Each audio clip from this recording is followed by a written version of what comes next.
বছর জুড়ে যেসব বড় আয়োজনের সিনেমা নির্মাণ হয় তার বেশিরভাগই দুই ঈদে মুক্তির টার্গেট থাকে নির্মাতা এবং প্রযোজকদের। সেই ধারাবাহিকতায় এবার ঈদুল আজহার দেশ জুড়ে মুক্তি পেয়েছে 5টি সিনেমা।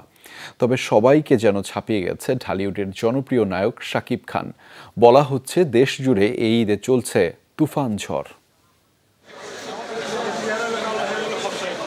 ঢাকাই সিনেমার জনপ্রিয় অভিনেতা শাকিব খান, তার সিনেমা মানেই ভক্তদের মাঝে ঈদের আনন্দ।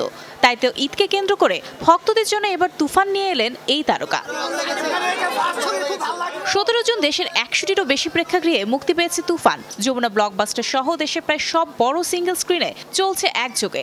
জানা গেছে বেশিরভাগ টিকিট আগেভাগেই বিক্রি হয়ে গেছে। যারা এরই মধ্যে তুফান দেখে ফেলেছেন তারা কি বলছেন শাকিবের সিনেমা নিয়ে। ফার্স্ট শো দেখতে পেরেছি, এটা অন্য রকমের একটা এক্সপেকটেশন ছিল। আর আমাদের যেহেতু মেগাস্টার শাকিব খান, উনি বরাবরের মতো আমাদের এক্সপেকটেশন মিট আপ করতে পেরেছে। অনেক সুন্দরভাবে উপভোগ করছি। আমরা ইন্টারভেলে দেখলাম তুফান এখনো বাকি, তো ওইটার জন্য ওয়েট করতেছি। এবারের ঈদে তুফানি সবচেয়ে বড় বাজেটের সিনেমা, দর্শক চাহিদার শীর্ষেও এটি।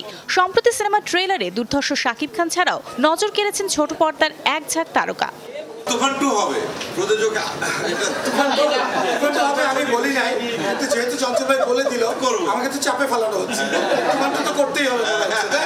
এদিকে সিনেমায় শাকিব খানকে প্রথমবার ভিন্ন রূপে দেখবে দর্শক, বলছেন নির্মাতা। 100% পজিটিভ রিভিউ পাচ্ছি এবং সবাই বলছে যে এটা বাংলাদেশে এখন পর্যন্ত সেরা কমার্শিয়াল ছবি। সেরা কিনা জানি না ভাই, আমি চেষ্টা করছি এমন একটা ছবি বানানোর জন্য। আপনারা নিজেরা তো ছবিটা দেখবেন, যেই ছবি দেখলে আমরা প্রাউড ফিল করতে পারবো।